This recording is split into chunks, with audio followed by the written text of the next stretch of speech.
Well, new vision has emerged at the moment. Sky News host Andrew Bolt fought back against masked protesters who assaulted him outside a book launch event in Melbourne.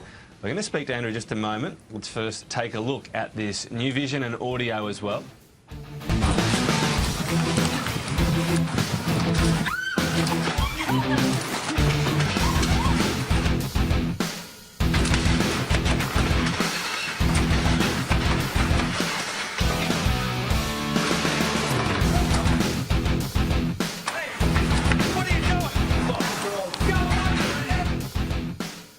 Sky News host Andrew Bolt joins us live now from Melbourne. Andrew, thanks for your time. Looking at this footage, the person appears to come up, shoves the woman next to you out of the way, quite violently it seems, throws some liquid on you as well. Your reaction is to start throwing punches straight away. Now, I'm assuming at that point you had no idea what their motive was, what had been thrown on you, and I guess what else was planned as well.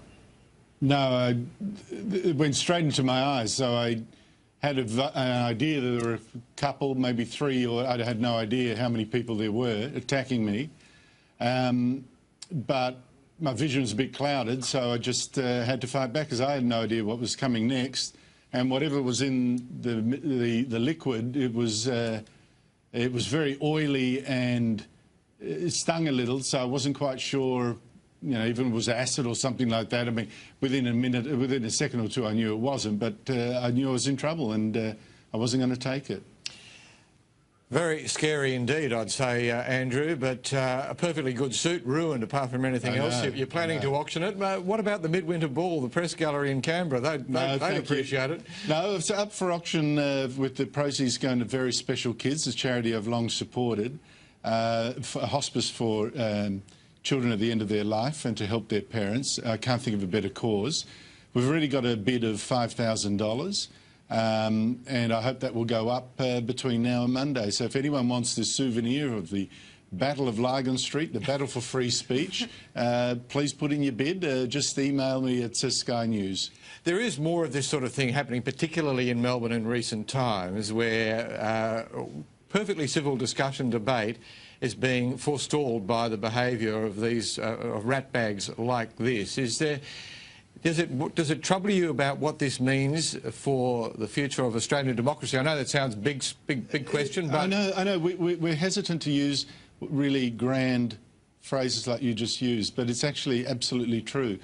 I can't have a public function with me, for instance, without heavy security, and there are people that now can't afford that.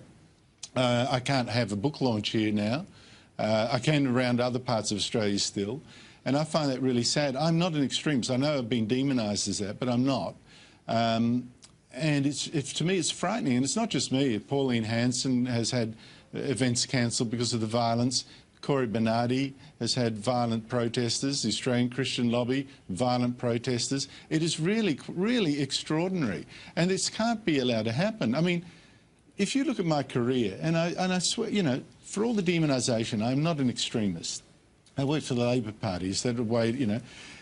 I've been sued. I've been threatened. I've had to move house because of Islamist threats. I've had someone jailed for several years for a really serious threat we can't talk about. And it's not just me, there's others, but and physically attacked in the streets, protests outside things that I've held. I've had to have book launches cancelled. This shouldn't be so hard just to have an expression. If you want to argue with me, just argue. That's all. Just prove me wrong. That can't be that hard. But the vilification, the abuse and the threats is too much. When did it shift, Andrew, out of interest? You said, you know, of late you just don't hold events anymore without security. When do you think it shifted? And I might get you as well. I know you mentioned last time on your program the pie attack with Alan Joyce as the sort of maybe one of the recent examples. There might not be as many on the other side of the fence, if you like, in terms of not such a civil debate.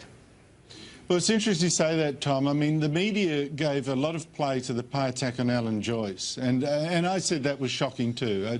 I can't think of anyone who didn't attack that concept of pieing someone. I don't think it's funny. I don't think it's nice. It is an act of violence, and the man should be charged.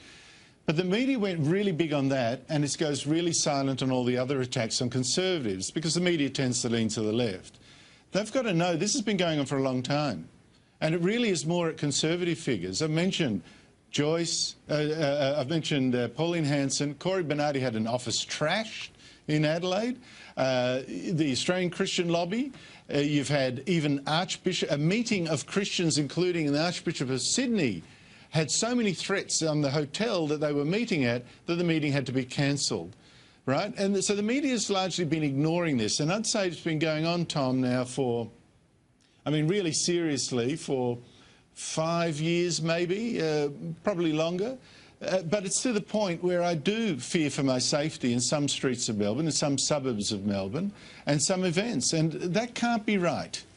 And just finally, Andrew, what's to be done then? What would you like to be done about this? Well, we need more serious policing. I remember when we had so many threats against an event that I was going to have, that it had to be cancelled, and the Victoria Police offered us at most 2 or 3 police. They knew it was a serious threat. There'd been leaflets all over the city to get radicals to stop it, and they said the threat was really serious. You need to get more security. We shouldn't have to have our own security. And also, when protesters do this sort of thing, even blockade an entrance, they must be charged and they must be convicted and they must be fined. We must allow a civil debate in this country because this is what we're coming to now. It can't be right.